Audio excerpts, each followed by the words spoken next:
Let's bring in the chief editor for the Middle East Forum, Jim Hanson. Jim, good morning to you. So the president landed in Saudi Arabia a little over an hour ago, was greeted by the crown prince at the tarmac. And as Kevin was just talking about, business and deal making is going to be a major focus of this trip. But there's also the pressing news of the day, which is Iran in the Israel-Hamas war, which I'm sure will be greatly discussed behind the scenes as well. Oh, absolutely. President Trump was signaling he has bold plans in the Middle East by going to these three countries first, the power trio of Gulf Arab states.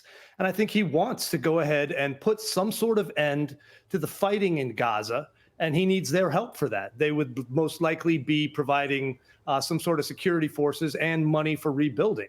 Now, that's not overly palatable to Israel, but it could also lead to talks later of revitalization of the Abraham Accords and discussion potentially of the Holy Grail, Saudi Arabia normalizing, recognizing Israel as a state.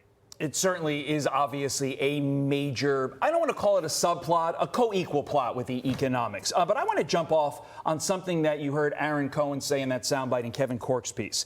What are the implications for this trip on China's efforts to become the world dominant power? Will Middle East investment in the U.S. serve as a counterweight to what China is trying to do in Africa, in the Middle East, and elsewhere throughout the world? Oh, without a doubt. I mean, President Trump is not going to play second fiddle to China. You know, there was a point in time where the Biden administration and others were willing to let that happen. He absolutely is not. We are the global superpower, the only one. So he wants to make sure that as things, you know, in the Middle East play out, that the United States is who everyone is aligned with.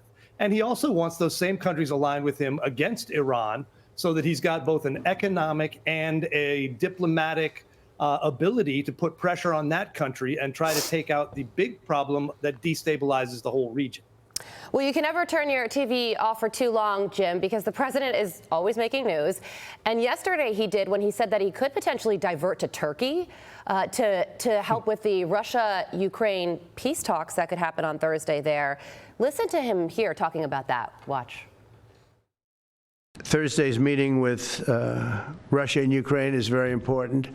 I was very insistent that that meeting take place. I think good things can come out of that meeting. I was thinking about actually flying over there. There's a possibility of it, I guess, if I think things can happen. But we got to get it done. And yesterday, Ukrainian President Vladimir Zelensky says that he does want President Trump to attend. So talk to us about the significance of this meeting that could take place on Thursday. Could this be the beginning of the end of this war?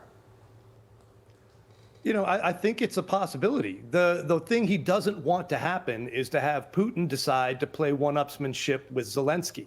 If he's finally got Zelensky on board, and that took some work, he wants to make sure that Vladimir Putin shows up and that actual deep negotiations go on rather than this, oh, maybe we'll have a ceasefire here, maybe we'll do this. No, it's time to finish this. The end game is known. Russia keeps Donbass and Crimea, and, you know, Zelensky gets some sort of mineral deal plus some security guarantees from the Europeans. That's the way it's going to end up. President Trump's ready to make that reality and get it on paper.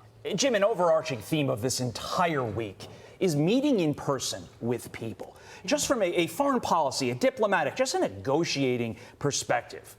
What insight can you give on how much more effective being there in the flesh, looking at somebody leader to leader, eye to eye, has on getting things, to Carly's point, across the finish line, whether it's economic, whether it's geopolitical?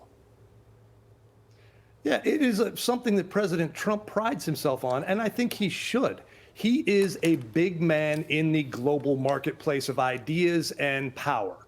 And when he's in the room and the United States is in the room, it's a different situation than other people saying, oh, we'll do shuttle diplomacy, we'll talk about this. No, you're dealing with the most powerful man on the planet, and he likes to go ahead and use that to generate personal connections with these people. Sometimes good, sometimes bad, as Zelensky saw that one time in the Oval Office. Yeah. But it allows him to put his thumb on the scale when he thinks he needs to, and to use his pretty large amount of charm to go ahead and bring some of these people together. I think it's great for him. Yeah, from the Middle East to Russia, Ukraine, the president also said that he could be talking with Chinese President Xi Jinping later this week. So talking to a lot of world leaders, pretty much all of them this week, to your point, Todd. Jim, thank you so much for joining us. We appreciate you.